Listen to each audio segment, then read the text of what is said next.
তো বন্ধুরা, আজকে আমি একটা মুভি দেখলাম। মুভিটার নাম হলো সস্তা চেন্নাই এক্সপ্রেস। তো মুভিটাতে কি গেছে সেটা একবার বলে দিই তোমাদের কাছে। তো মুভিতে মুখ্য চরিত্র আছে সিদ্ধার্থ মালহোত্রা, আর হিরোইন আছে জাহ্নবী কাপুর। তো এই দুজনের মিলে Chennai super king Chennai express movie বানাইছে সস্তা। তো এই মুভিটা আমি দেখলাম, দেখার পর ভাবলাম রিভিউ করে দিই। তো এই মুভিটাতে কাহিনীটা কি কি সেটা আমি তোমাদেরকে বলবো। তো তার আগে বলে দিই, তোমরা যদি মুভি রিভিউ দেখা পছন্দ করো বা যদি রিভিউ দেখা পছন্দ হয়, তাহলে আমার এই চ্যানেলটা সাবস্ক্রাইব করে দিও, কারণ আমি এই চ্যানেল সবসময় রিভিউ করে থাকি। তাহলে চলো শুরু করা যাক এই মুভির রিভিউটা।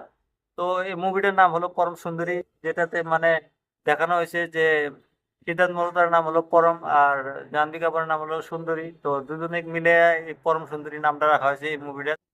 তো বন্ধুরা, মুভির কাহিনীটা হলো একটা বড় ঘরের ছেলের যে মানে বহু ধরনের বিজনেস করছে, বিজনেস করে সাকসেস পায় নাই। তাকে তার বাবা বুঝাইতেছে যে তুমি আমার কোম্পানিতে বসে পড়ো।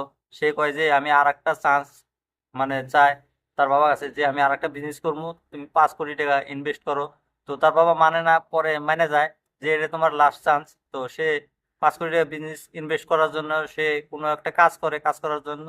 তো তার জরুরি কাজের জন্য সে তামিলনাড়ু যায়। তামিলনাড়ু যায় হয়তো কোনো একটা মানে রিসার্চ করার জন্য যায়, যেখানে যায় একটা মেয়ের সাথে দেখা হয়, যার নাম হলো সুন্দরী। তো সুন্দরীর একটা হোটেল আছে, সেই হোটেলে এই পরম নামের ব্যক্তি সেখানে মানে থাকে। থাকার পরে সেখানে মানে লাহে লাহে তাদের মানে বন্ধুত্ব হয়। বন্ধুত্ব হওয়ার পরে তাদের ভিতরে প্রেম হয়ে যায়। তাদের মানে নর্থ ইস্ট আর হলো সাউথ ইন্ডিয়ানের ভিতরে কোনো একটা প্রেমের জড়িত হয়ে যায়। তারপর তাদের ভিতরে বহু ধরনের মানে love story, romantic comedy, movie comedy ভালো আছে। তো আর যদি দুজনের অ্যাক্টিং এর কথা বলি, পরম মানে সিদ্ধার্থ মালহোত্রার অ্যাক্টিং গুলা খুব সুন্দর হয়েছে। আর জাহ্নবী কাপুরের কথা যদি বলি, জাহ্নবী কাপুর একটা প্রণতি হিরোইন, সেটা সবাই জানে। তো সেও এই মুভিতে ওভার অ্যাক্টিং করছে।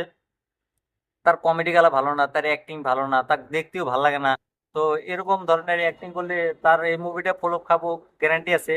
তো এই মুভিটা অলরেডি কিন্তু ফ্লপ লিস্টে গেছে চলে। তো মেডক ফিল্মস এর আগে ভালো ভালো মুভি দিছে, তারা আগেও ফ্লপ মুভি দিছে, না দেওয়া না। তো সে বহুদিন ধরে মানে 5-6টা মুভি হিট দেওয়ার পরে কিন্তু এই মুভিটা একটা মানে ফ্লপই মানা যায়, কারণ এই মুভিটা ওরকম একটা রান করতে পারবো না। কারণ 2 ঘন্টা প্লাস মুভি, পাবলিক অত ভালো পায় না কেন মুভিটা। তোমরা যদি এই মুভিটা এখনো দেখো না, তোমরা এই মুভিটা দেখতে পারো, কারণ মুভিটা একবার দেখাই যায়, কারণ 2 ঘন্টার মুভি। তো টাইম পাস হিসাবে তোমরা একবার দেখতে পারো। আর এই মুভিটাতে গানগুলো যে আছে, গানগুলাই সবচেয়ে ভালো। তো গানগুলা সবচেয়ে সুন্দর।